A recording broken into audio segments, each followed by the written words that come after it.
Hi, welcome back to another professional interview. Today we have Sarah Sandquist with us. How you doing, Sarah? I'm good. How are you? I'm doing good. So you're the director of Parks and Recreation for Fishers, Indiana. Where is that? So Fishers is a suburb of Indianapolis. It's about 25 minutes north of the city, northeast of the city. And I know that it has grown quite a bit in the last few years. How long have you been there?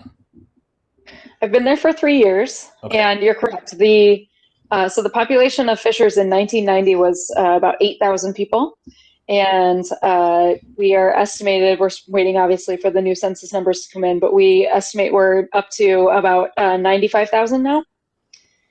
And a lot of that growth has really come in the last 10 years. So it's just been significant growth, and not just of people moving in, but also a lot of businesses and a lot of tech companies actually have moved into Fishers. So, because and with that growth, it means there's a lot more people out doing stuff. Could you tell us a little bit about what kind of stuff, or when I say stuff, I mean like parks and centers or whatnot that you have there in Fishers? Sure. Yeah, we have 25 parks currently. We actually have another one coming online in the next 2 years. But within our park system, we have your typical neighborhood park. They're big, multi-use, so they have playground and trails and athletic fields. We have four buildings that we rent out for various occasions. We have two that are more traditional kind of indoor recreational spaces, pretty basic and plain, but perfect for your birthday party or baby shower. And then we have two rental facilities that we do a lot of weddings and corporate events out of. One of them is a historic house that the city moved from its original location to one of our parks. And then our other one is a beachfront property that is popular for, like I said, weddings and corporate events. And then we also have a 200-acre nature preserve, and then we have an agri park. We have a 33-acre agri park, so it's a working farm within the middle of Fishers. We have livestock there. We grow produce. We give away all of the produce that we grow for free to the public. We do programming out of there as well. There's a nature playground and farm themed playground there also. And one of our parks, in addition to athletic fields, we have 8 pickleball courts, which is a lot for anywhere around here. So it's very, very popular. We had built the 4 courts, and then within a couple of years, we heard from the pickleball community we need more. And so we actually did a fundraising campaign to build four instead of two at that next project. And at any time of day, there's at least 40 people waiting to play on the 8 courts that we have. So it's Dang. crazy. Tons of people want to host tournaments there because it's the only place in central Indiana that has 8 courts together, and the community wants more and more and more. Huh. And then coming online, our new park is a 70-acre waterfront park. We're going to break ground here in April, and it'll be open to the public in 2023. So Okay. that's very exciting for the community. Absolutely. And I want to get a little bit more into what you're doing there for your position there, but first I'd like to kind of back up, or, rewind the clock and ask you where are you originally from? Well, I was born in Ohio, but I grew up outside of Chicago. Moved there when I was 5, so it's basically where I was from. Yeah. And in the suburbs of Chicago, grew up in Geneva. If anyone's from the suburbs, I feel like that's you say the suburbs, and then you kind of narrow it down a little bit more, and people know where that's at. Went to school, went to University of Illinois, and worked professionally in Parks and Rec in the suburbs for a little bit, a couple years here, and then we actually moved to Seattle in 2010 and lived there for 9 years. Worked for another couple municipalities within the Seattle metro area, and then in 2018 we moved to Indianapolis. Okay. Yeah, and when I met you, I believe you were out in the Northwest area. I didn't know you were from the Chicago area. So Yeah, I went to Western Illinois University for my master's degree. I think I knew that. Okay. You know what? I really, I kind of, before I went there, I didn't know much about Illinois in general. And I really fell in love and I liked the Chicago area. Went to several Cubs games, which you have to do if you're in the area, right? But Of course, of I, course. I like the vibe. It's I always have a soft spot for the Chicago area. So tell us a little bit about your time at University of Illinois. What did you study? What kind of classes were you involved in, or groups or projects or whatever it may be? Sure. So I actually, I went to school to be a teacher. And so I was an early childhood education major.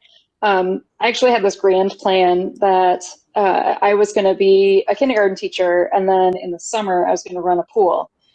Because when I went to school, I switched my major 100 times. I actually went there with the intent of being an athletic trainer. I was going to get a kinesiology degree.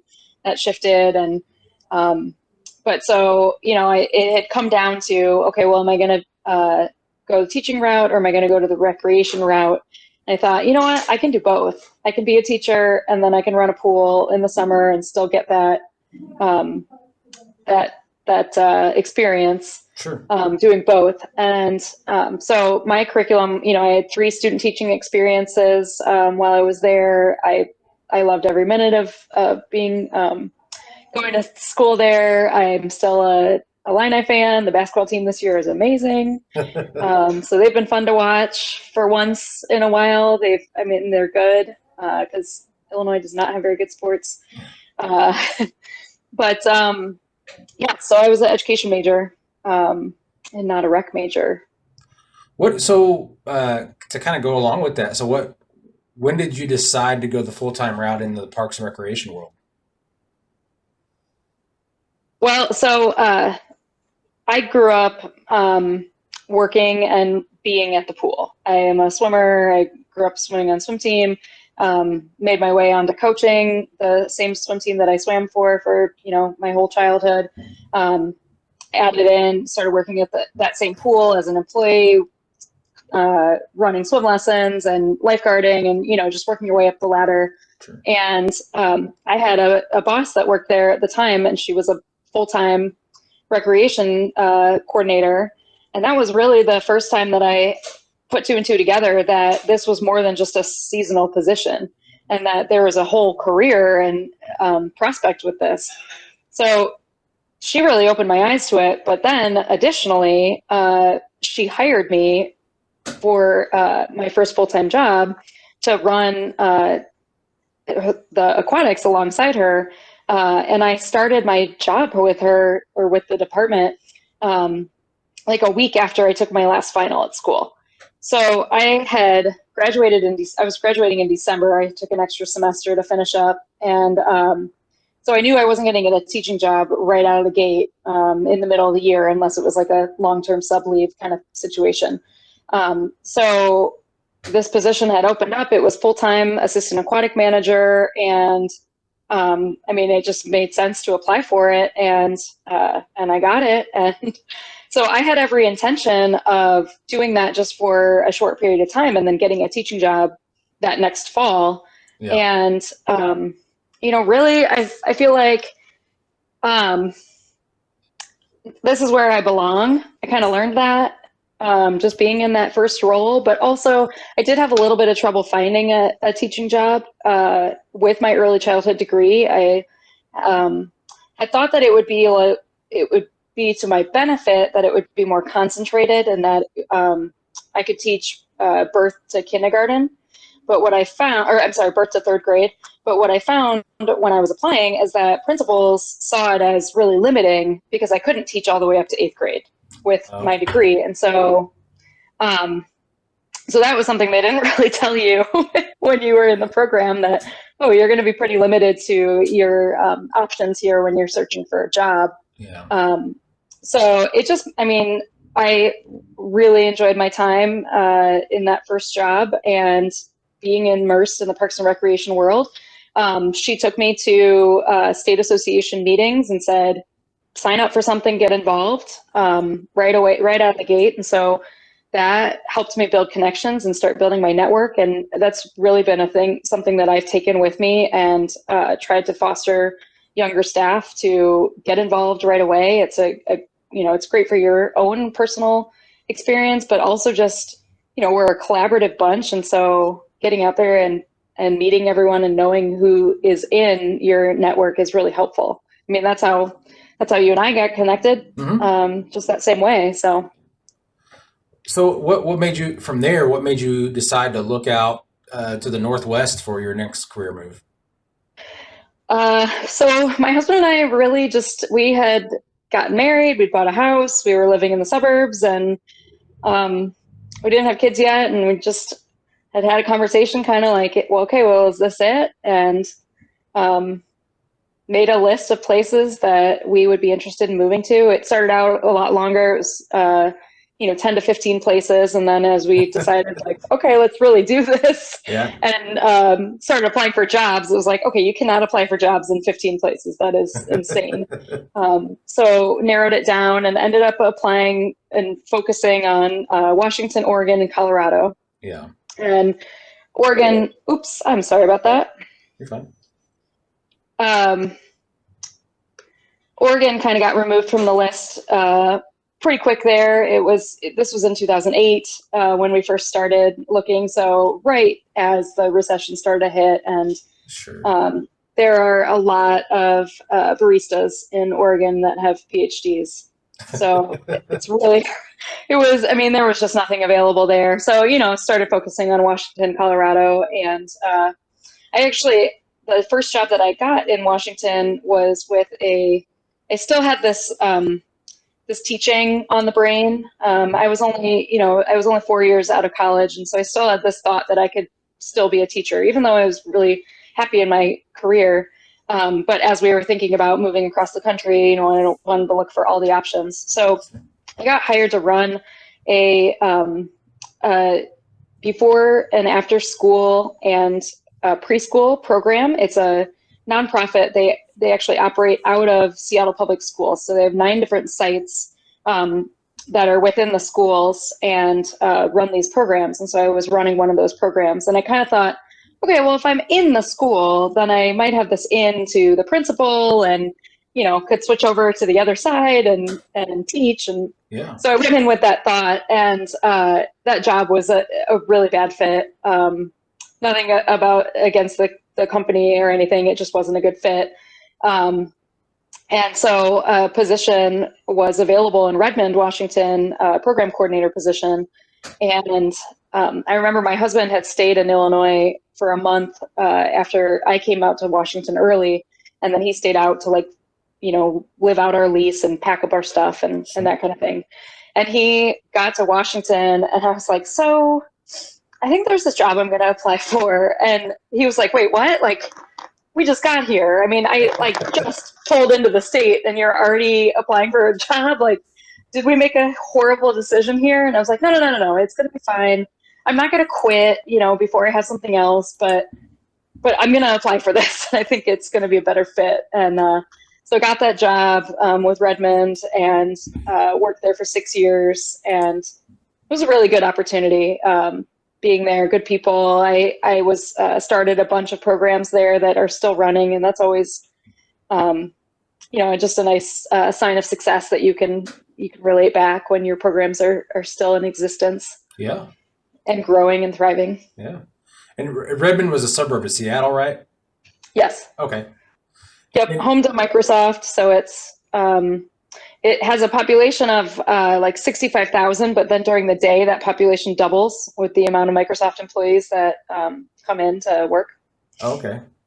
And from Redmond, where did you go next? So from Redmond, I had a short stint in Kenmore, Washington, another suburb. I was a special event and volunteer manager for them. So I ran all of their special events. They had a pretty robust volunteer program.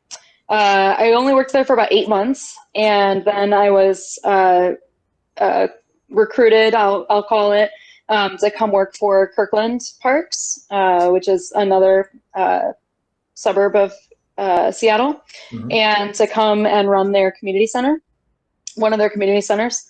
Um, again, through my connections and meeting people and networking, I knew the recreation manager there, and um, knew that they had been going through some staffing changes, and that this position was going to come up, um, and she had reached out to see if I was interested, and I was a little hesitant because I had only been in Kenmore for such a short amount of time, but I knew that it was the right decision to move on Sure. um, and take that job. And then was only at Kirkland for about 8 months as well before I moved here. And again, this job with Fishers, I came here to be the assistant director, and was a colleague of yours and mine, Kara Kish, who Hmm. used to be the Parks Director in Terre Haute, Indiana, reached out, and it was right after the NRPA National Conference. It was right after that conference in 2018.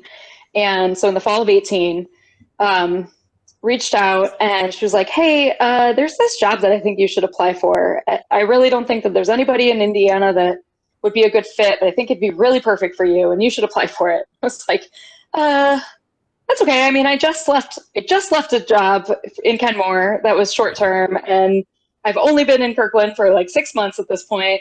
Additionally, we like recently bought a house. We have a small child. Let me just list Yeah. off all of the reasons why this is not a good idea. And she was like, "It doesn't matter. You should just put an application in, because what's the worst that could happen?" I was like, Okay. "Well, Yeah. Right. okay, sure."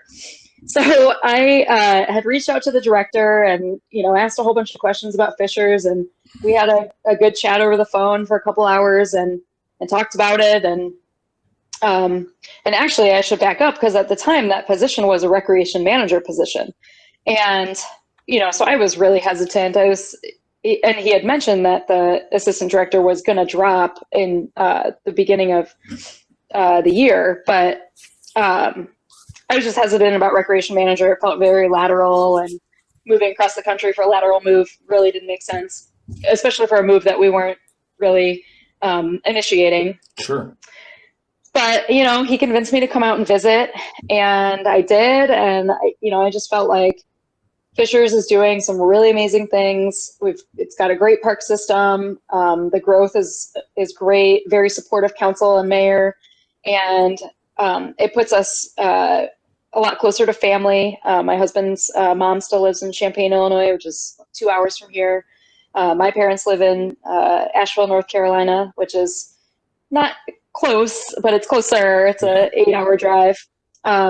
So really, just thinking about it personally and professionally, and I was thinking, okay, well, I'll go there, I'll be the assistant director, and I'll do that for 3 to 5 years, and build myself up, and then I could go be a director anywhere. Is really what I was thinking about, and so we did it. And 6 months into the job, the director announced that he had accepted a position in Santa Cruz, California, and then I was promoted, and so I've been in the role since then, and it's been awesome. Um, it's really cool to be involved with this, to be leading this 70-acre park project, Hmm. and everything else that's going on. We're converting a rail trail, or a rail line, to a multi-use trail, and we're actually opening a makerspace at the end of April. So we are constantly tackling new projects. We don't let dust settle on anything here. It's not your typical city where there's a whole level, a bunch of layers of bureaucracy.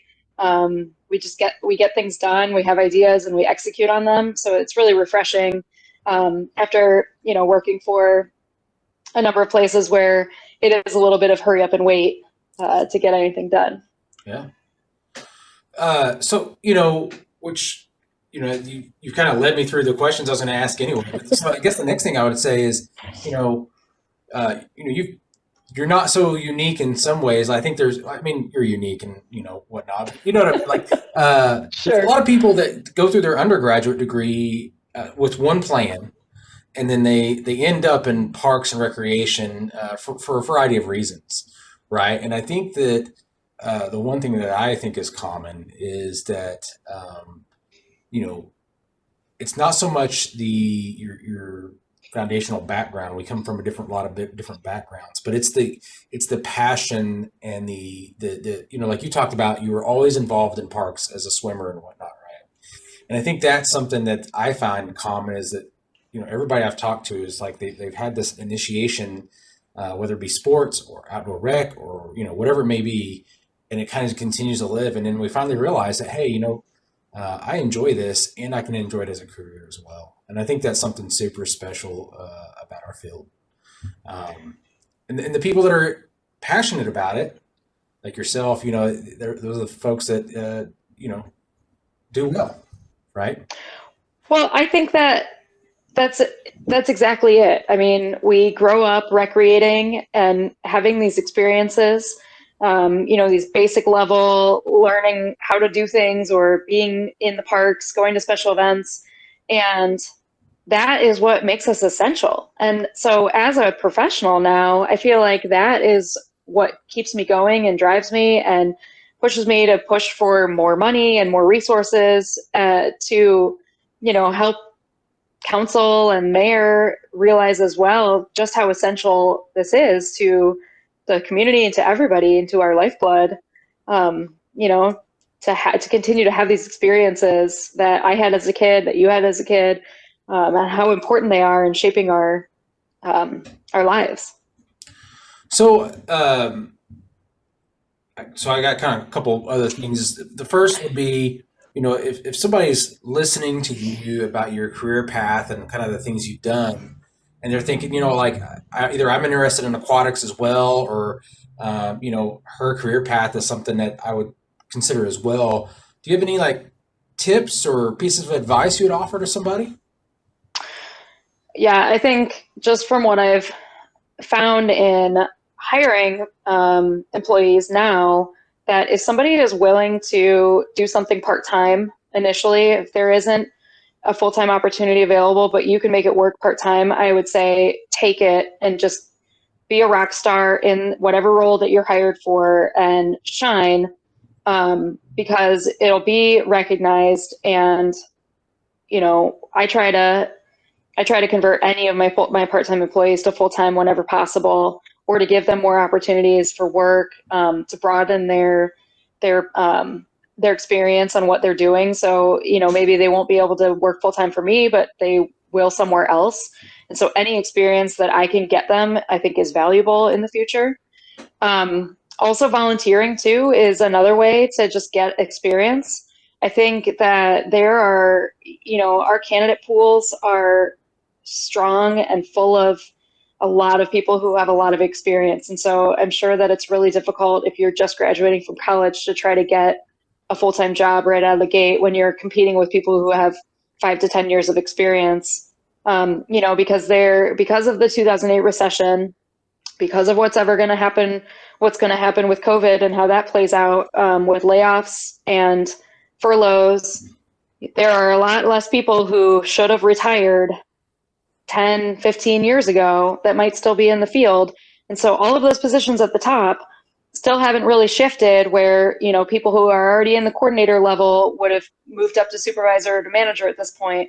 And so that just creates this backlog down at the bottom where an entry level position is not necessarily entry level anymore, just based off of the caliber of resumes that we're receiving. Sure. So anything that you can do to intern, to volunteer, to get part-time work, and then also that networking piece. So if you can send yourself to conferences and other opportunities where there's networking available, I think that's really important. Those monthly meetings that happen with state associations are a good thing to jump onto, get yourself known. But yeah, just putting yourself out there, I think, is really important. So something that you kind of hit on a few different times throughout this is your involvement in the NRPA and your state association and stuff like that is, and I find a lot of value in that as well. For young professional students and whatnot, what do you think is a what do you think is a good piece of advice for how they navigate that, or what association they get involved in, or whatnot? You know what would be great for them is to participate in the mentoring program. So a lot of individual state associations have mentoring programs, but NRPA also has one as well too that is in conjunction with the Young Professionals Network, which I'll tap on that as well too. But the Young Professionals Network and the Academy, so it's all three organizations kind of coming together to facilitate this mentorship program. I think they had 90 pairings in the last round. So um, it's students and young professionals that get paired with seasoned professionals. And then really you can decide how the interaction happens, and how frequently it happens as well too. So that's a great opportunity to maybe meet somebody virtually and get to know them. And then, if you have the opportunity to attend a national conference in person, and also I will say, if you are trying to go to NRPA in person, I would highly recommend volunteering. I did that for many years before my agency paid for me to attend, and you can attend for free. You just have to cover lodging, and if you get a couple friends together, that the lodging can be a lot cheaper. But then you can meet that mentor in person and continue to expand on that connection. The Young Professionals Network, the NRPA Young Professionals Network, is a great resource. They have monthly meetings. They also have expanded. They do like esports tournaments between each other. They are getting onto Clubhouse, which I only know of by name. They are. We've done resume review. We've done cover letter review, roundtables about that. So that is a great resource, and they're on Facebook and then on Twitter as well, and on NRPA Connect. I would, as a student, a lot of these organizations have student rates. Mm-hmm. So, it's beneficial to sign up now when it's a reduced rate. And then a lot of them also have young professional rates too that are lower than your typical rate. So if you are having to pay out of pocket, I think NRPA's young professional rate's only $99 a year. So it's not too cost prohibitive to sign up for that if you're not attached to an agency that'll pay for you. Yeah. And then, I think that's what really ingrained me into it as well, is having those thriftier opportunities, right? When you're in school or in young professional, and you're just trying to, sometimes not even about the money. It's more about that, you're not sure whether you want to invest or not because you don't know how to navigate those spaces. Yeah, I think it would definitely help because you're right. I mean, you don't just want to sign up and say, okay, I'm a member of this because I'm putting it on my resume. It really would be more beneficial if you have a mentor or guide or somebody that is helping you to navigate what it means to be a member and how to really get involved. Yeah, absolutely. Okay, Sandy, I got, or I said Sarah. I try to combine your first and last names. Don't worry, I get that sometimes. The last question I have for you is, and I don't know if I'm kind of feeling there's a direction with this, but I need to ask is, if you weren't doing what you're doing now for a job, right, and you could pick your dream job or the job that you could have if money wasn't an option or whatever, what kind of job would you have? What would be your dream job? Oh man. Well, honestly, I think that I would be a stay-at-home mom, but only if I didn't have to work as well. Yeah. Because that was too hard to Yeah, do sure. both. But I think that, if we had a bigger house also, I could see my husband looking at me out of the corner of his eye in the other room saying, what are you talking about? You'd want to be a stay-at-home mom. No, I really do think I think that's what I'd want to do, especially while my kids are young, Sure. to be able to spend more time with them and have some really enriching experiences together during the day. Yeah, absolutely. Well, thank you so much for taking time today and letting us pick your brain and all that. And I hope the weather's treating you all right, and I hope you're ready for summer to get outside and play some pickleball. I'm so impressed with the pickleball thing. So But no, seriously, thank you so much for joining us today. Yeah, thanks for having me. Yeah, absolutely. With that, we'll conclude and a final thank you and have a great day. Take care. You too.